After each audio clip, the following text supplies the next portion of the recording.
ಋಷಿ ಪಂಚಮಿ ವ್ರತದ ಕತೆ.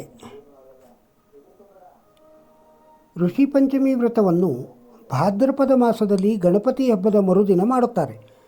ಸಪ್ತ ಋಷಿಗಳು ಮಾನವ ಕುಲದ ಒಳಿತಿಗಾಗಿ ಯಜ್ಞಯಾಗಾದಿಗಳನ್ನು ಮಾಡಿ ಲೋಕ ಕಲ್ಯಾಣಕ್ಕಾಗಿ ಕಠಿಣ ಆಚರಣೆ ಮಾಡಿದರು. ಇವರ ಸ್ಮರಣಾರ್ಥವಾಗಿ ಋಷಿ ಪಂಚಮಿ ವ್ರತವನ್ನು ಆಚರಿಸುತ್ತಾರೆ. ಈ ವ್ರತವನ್ನು ವಿಶ್ವಕರ್ಮ ವ್ರತ ಎಂತಲೂ ಕರೆಯುತ್ತಾರೆ. ಪೂರ್ವಕಾಲದಲ್ಲಿ ಯುಧಿಷ್ಠಿರನು, ದೇವ, ನಿನ್ನಿಂದ ಅನೇಕ ವ್ರತಗಳನ್ನು ಕೇಳಿರುವೆನು, ಪಾಪಗಳಿಂದ ಪಾರು ಮಾಡುವ ಒಂದು ವ್ರತವನ್ನು ಹೇಳಬೇಕೆಂದು ಶ್ರೀಕೃಷ್ಣನನ್ನು ಪ್ರಾರ್ಥಿಸಿದನು. ಕೃಷ್ಣನು ಇದಕ್ಕೆ ಪರಿಹಾರವಾಗಿ ಒಂದು ಶ್ರೇಷ್ಠವಾದ ಋಷಿಪಂಚಮಿ ಎಂಬ ವ್ರತವಿದೆ, ಇದರಿಂದ ಸಕಲ ಪಾಪಗಳು ಕ್ಷಯವಾಗುವುದು.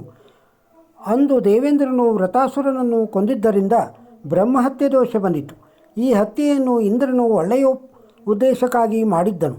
ಯಾಗ ಮಾಡಿಸುವಾಗ ವ್ರತಾಸುರನು ದೇವತೆಗಳಿಗೆ ಹವಿಸ್ಸು ಕೊಡಬೇಕಾದ ಸಮಯದಲ್ಲಿ ಯಾರಿಗೂ ಗೊತ್ತಾಗದಂತೆ ದೇವತೆಗಳ ಜೊತೆ ರಾಕ್ಷಸರಿಗೂ ಒಂದು ಭಾಗವನ್ನು ಕೊಡುತ್ತಿದ್ದನು. ಇದರಿಂದ ಕೋಪಗೊಂಡ ಇಂದ್ರನು ವ್ರತಾಸುರನನ್ನು ಹತ್ಯೆ ಮಾಡಬೇಕಾಗಿ ಬರುತ್ತದೆ. ಹೀಗಾಗಿ ಇಂದ್ರನು ಬ್ರಹ್ಮಹತ್ಯಾದೋಷ ಪರಿಹಾರಕ್ಕೆ ಬ್ರಹ್ಮನನ್ನು ಪರಿಹಾರ ಕೇಳಿದಾಗ ಬ್ರಹ್ಮನು ಪಾಪವನ್ನು 4 ಭಾಗ ಮಾಡಿ ಮೊದಲ ಭಾಗವನ್ನು ಅಗ್ನಿಯು ಮೊದಲ ಜ್ವಾಲೆಯಲ್ಲಿಯೂ, 2ನೇ ಭಾಗವನ್ನು ನದಿಗಳ ಪ್ರವಾಹದ ನೊರೆಯಲ್ಲಿಯೂ, 3ನೇ ಭಾಗವನ್ನು ವೃಕ್ಷಗಳಿಗೂ ಮರಗಳಲ್ಲಿ ಒಂದು ತರಹ ದ್ರವ ಸ್ರವಿಸುತ್ತದೆ ಹಾಗೂ ಉಳಿದ ಭಾಗವನ್ನು ಸ್ತ್ರೀಯರ ರಜಸ್ಸಿನಲ್ಲಿಯೂ ಇಟ್ಟನು. ಆದ್ದರಿಂದ ಸ್ತ್ರೀಯು ರಜಸ್ವಲೆಯಾದ 3 ದಿನಗಳು ಸಾಮಾನ್ಯ ಸ್ತ್ರೀಯಂತೆ ಇರದೆ ಅವಳಲ್ಲಿ ತಾಮಸ ಗುಣ ಜಾಗೃತವಾಗಿರುತ್ತದೆ. ಆದುದರಿಂದ ರಜಸ್ವಾಲೆಯಾದ ಹೆಣ್ಣುಮಕ್ಕಳು ಮನೆಯ ಒಳಗೆ ಇರುವ ವಸ್ತುಗಳನ್ನು ಮುಟ್ಟುವಂತಿಲ್ಲ. ಗೊತ್ತಿಲ್ಲದೆ ಆದ ತಪ್ಪಿಗೆ ಪರಿಹಾರವಾಗಿ ಋಷಿ ಪಂಚಮಿ ವ್ರತವನ್ನು ಮಾಡಿದರೆ ಪರಿಹಾರವಾಗುತ್ತದೆ ಎಂಬ ನಂಬಿಕೆ ಇದೆ. ಇದರ ಕುರಿತಾಗಿ ಕೃಷ್ಣನು ಒಂದು ಕತೆ ಹೇಳಿದನು. ವಿದರ್ಭ ದೇಶವನ್ನು ಸೇನಚಿತ್ತ ಎಂಬ ರಾಜನು ಆಳುತ್ತಿದ್ದನು. ಅದು ಕೃತಯುಗವಾಗಿತ್ತು. ಆ ರಾಜ್ಯದಲ್ಲಿ ವೇದ ಪಾರಂಗತರಾದ ಒಬ್ಬ ಬ್ರಾಹ್ಮಣನಿದ್ದನು. ಇವನ ಹೆಸರು ಸುಮಿತ್ರ. ಇವನಿಗೆ ಪತಿವ್ರತೆ ಶಿರೋಮಣಿಯಾದ ಜಯಶ್ರೀ ಎಂಬ ಪತ್ನಿ ಇದ್ದಳು. ಬ್ರಾಹ್ಮಣನು ವ್ಯವಸಾಯ ಮಾಡುತ್ತಿದ್ದನು. ಈತನ ಹೆಂಡತಿ ಹೊಲಗದ್ದೆಗಳನ್ನು ಕಾಯುತ್ತಿದ್ದಳು. ಒಮ್ಮೆ ಅಲ್ಲಿಯೇ ರಜಸ್ವಲೆಯಾಗಿ ಮಾಡುತ್ತಿರುವ ಕೆಲಸವನ್ನು ಮುಂದುವರೆಸಿದಳು ಮತ್ತು ಮನೆಯಲ್ಲಿನ ಪದಾರ್ಥಗಳನ್ನು ಮೈಲಿಗೆಯಲ್ಲಿ ತೆಗೆದುಕೊಂಡು ಅಡುಗೆ ಮಾಡಿದಳು. ಕೆಲವು ದಿನಗಳ ನಂತರ ಈಕೆ ಮರಣ ಹೊಂದಿದಳು. ಅವಳು ಮಾಡಿದ ಕರ್ಮಫಲದಿಂದ ಹೆಣ್ಣು ನಾಯಿಯಾಗಿ ಹುಟ್ಟಿದಳು. ಅವಳ ಪತಿ ಸುಮಿತ್ರನು ಕೆಲವು ದಿನಗಳಲ್ಲಿ ಮೃತನಾದನು. ರಜಸ್ವಲೆಯ ಪತ್ನಿಯ ಜೊತೆಗೆ ಇದ್ದು ಕೈಂಕರ್ಯಗಳನ್ನು ಮಾಡಿದ ಕಾರಣ ಎತ್ತಾಗಿ ಜನಿಸಿದನು. ಈ ರೀತಿ ಜನಿಸಿದರೂ ಇವರಿಬ್ಬರಿಗೂ ಪೂರ್ವಜನ್ಮದ ಸ್ಮರಣೆ ಇದ್ದು ತಮ್ಮ ಮಗನ ಮನೆಯಲ್ಲಿಯೇ ಇವರು ಇದ್ದರು. ಇವರ ಮಗನಾದ ಸುಮತಿಯು ಗುರುಭಕ್ತಿಯುಳ್ಳವನು, ಸಕಲ ಶಾಸ್ತ್ರ ಕೋವಿದನೂ ಆಗಿದ್ದನು. ಒಂದು ದಿನ ಸುಮತಿಯು ತಂದೆಯ ಶ್ರಾದ್ದ ದಿನ ಬಂದಿತ್ತು. ತನ್ನ ಪತ್ನಿಯನ್ನು ಕರೆದು, ನಾಳೆ ದಿನ ನಮ್ಮ ತಂದೆಯ ಶ್ರಾದ್ದವಿದೆ, ಅದರಿಂದ ವಿಧ ಭಕ್ಷ್ಯಗಳನ್ನು ನಿಷ್ಠೆಯಿಂದ ಮಾಡಬೇಕು ಎಂದು ಹೇಳಲು ಆಕೆ ಹಾಗೆ ಆಗಲೆಂದು ನಾನಾ ವಿಧವಾದ ಭಕ್ಷ್ಯಗಳನ್ನು ಮಾಡಿ ಯಾವುದೋ ಕೆಲಸದ ನಿಮಿತ್ತ ಹೊರಗೆ ಹೋದಳು. ಆ ಸಮಯದಲ್ಲಿ ಸರ್ಪವು ಬಂದು ಅಡುಗೆ ಮನೆಯಲ್ಲಿ ಮಾಡಿದ ಪಾಯಸದೊಳಗೆ ಬಾಯಿ ಹಾಕಿ ವಿಷ ಮಾಡಿತು.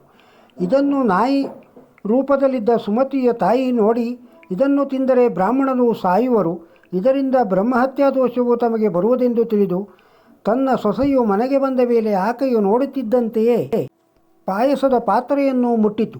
ಕೂಡಲೇ ಸೊಸೆಗೆ ಸಿಟ್ಟು ಬಂದು ತಾನು ಮಾಡಿದ ಅಡುಗೆ ಪದಾರ್ಥಗಳಿಗೆ ನಾಯಿ ಬಾಯಿ ಹಾಕಿದುದರಿಂದ ಮೈಲಿಗೆಯಾಯಿತು. ಸಿಟ್ಟು ಬಂದು ಅದನ್ನು ಚೆನ್ನಾಗಿ ಹೊಡೆದು ಪದಾರ್ಥಗಳನ್ನು ಹೊರಗೆ ಬೀಸಾಡಿ ಬೇರೆ ಅಡುಗೆಯನ್ನು ಮಾಡಿ ಬ್ರಾಹ್ಮಣರಿಗೆ ಬಡಿಸಿದಳು.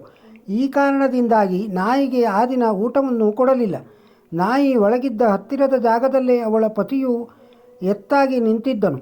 ಹಾಗಾಗಿ ವೃಷಭ ಹತ್ತಿರ ಬಂದು, ಸ್ವಾಮಿ, ಈ ದಿನ ನನಗೆ ಬಹಳ ತೊಂದರೆಯಾಯಿತು ಎಂದು ನಡೆದುದನ್ನೆಲ್ಲ ಹೇಳಿ, ಇದರಿಂದಾಗಿ ಸೊಸೆಯು ಒಲೆಯಲ್ಲಿದ್ದ ಬೆಂಕಿಯ ಕೊಳ್ಳಿಯಿಂದ ನನ್ನನ್ನು ಹೊಡೆದಳು. ತಿಂಡಿ ಕೂಡ ನನಗೆ ಹಾಕಿಲ್ಲ. ನನಗಂತೂ ತುಂಬ ನೋವಾಗಿದೆ, ತುಂಬ ಹಸಿವೂ ಆಗಿದೆ, ತಾಳಲಾರೆ ಎಂದು ದುಃಖಿಸಲು ವೃಷಭವು, ನನ್ನ ಕತೆ ಇದ್ದಕ್ಕಿಂತ ಹೊರತೇನೂ ಅಲ್ಲ. ಈ ದಿನ ನನ್ನ ಮಗನು ನನ್ನ ಕೈಯಲ್ಲಿ ಜಾಸ್ತಿ ಕೆಲಸವನ್ನು ಮಾಡಿಸಿದ.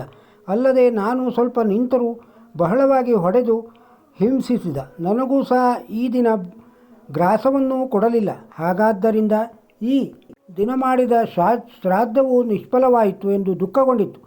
ತಂದೆಯ ಶ್ರಾದ್ದ ದಿನವೇ ಮನೆಯಲ್ಲಿ ನಡೆದ ಘಟನೆಗಳನ್ನೆಲ್ಲ ಅವಲೋಕಿಸಿದ ಮಗ ಸಕಲಶಾಸ್ತ್ರ ಪ್ರವೀಣನಾದ ಸುಮತಿಯು ಎಲ್ಲವನ್ನೂ ಕುಲಂಕುಷವಾಗಿ ತಿಳಿದುಕೊಂಡು ತಂದೆ ತಾಯಿಗಳ ಪರಿಸ್ಥಿತಿಗಳಾಗಿ ಬಹಳ ಚಿಂತಿಸಿ ಮರುದಿನ ಮುಂಜಾನೆ ಎದ್ದು ಅವರಿಬ್ಬರಿಗೂ ತಾನೇ ಆಹಾರವನ್ನು ಕೊಟ್ಟು ಹೆಂಡತಿಗೆ ಚೆನ್ನಾಗಿ ನೋಡಿಕೊಳ್ಳಲು ತಿಳಿಸಿದನು. ಆ ದಿನವೇ ಪೂರ್ವಜನ್ಮದ ಮಹಾಋಷಿಗಳು ಇರುವ ವನಕ್ಕೆ ಹೋಗಿ ತನ್ನ ತಂದೆ ತಾಯಿಗಳ ದುರ್ಗತಿಯ ಕಾರಣವನ್ನು ತಿಳಿಸಬೇಕೆಂದು ಅವರನ್ನು ಪ್ರಾರ್ಥಿಸಿದನು. ಅವರು ಪೂರ್ವವೃತ್ತಾಂತವನ್ನೆಲ್ಲ ತಿಳಿಸಿ ಋಷಿ ಪಂಚಮಿ ವ್ರತವನ್ನು ಮಾಡಿ ಅದರ ಫಲವನ್ನು ಅವರಿಗೆ ಧಾರೆ ಎರೆದರೆ ಈ ದೋಷವು ನಾಶವಾಗಿ ಅವರಿಗೆ ಸದ್ಗತಿ ಉಂಟಾಗುವುದು ಎಂದು ತಿಳಿಸಿದರು. ತಕ್ಷಣವೇ ಮನೆಗೆ ಬಂದ ಸುಮತಿಯು ಋಷಿ ಪಂಚಮಿ ವ್ರತ ವಿಧಾನವನ್ನು ತಿಳಿದುಕೊಂಡು ಸಾಂಗವಾಗಿ ನೆರವೇರಿಸಿ ಫಲವನ್ನು ಅವರಿಬ್ಬರಿಗೆ ಅಂದರೆ ತಂದೆ ತಾಯಿಗೆ ಧಾರೆ ಎರೆದು ಪಾಪ ಮುಕ್ತರನ್ನಾಗಿ ಮಾಡಿದನು.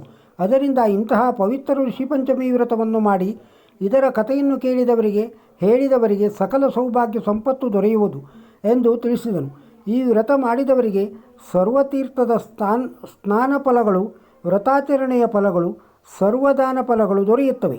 ವ್ರತವನ್ನು ಮಾಡುವ ಸ್ತ್ರೀಯು ಸರ್ವ ಪಾಪಗಳಿಂದ ಮುಕ್ತಳಾಗಿ ಸಮಸ್ತ ಸುಖಗಳನ್ನು ಅನುಭವಿಸಿ ಶಾಶ್ವತವಾಗಿ ಸ್ವರ್ಗಸುಖವನ್ನು ಪಡೆಯುವರು ಎಂದು ಶ್ರೀಕೃಷ್ಣನು ಹೇಳಿದ್ದನ್ನು ಕೇಳಿ ಯುಧಿಷ್ಠಿರನು ಬಹಳ ಸಂತೋಷಗೊಂಡನು. ಋಷಿ ಪಂಚಮಿ ವ್ರತದ ಮಾಹಿತಿ ನಿಮಗೆ ಇಷ್ಟವಾಗಿದ್ದರೆ ಒಂದು ಲೈಕ್ ಕೊಡಿ, ಇದನ್ನು ನಿಮ್ಮವರಿಗೂ ಶೇರ್ ಮಾಡಿ. ನಮ್ಮ ಚಾನಲ್ಗೆ ಇನ್ನೂ ಸಬ್ಸ್ಕ್ರೈಬ್ ಆಗದೇ ಇದ್ದರೆ ಸಬ್ಸ್ಕ್ರೈಬ್ ಆಗಿ.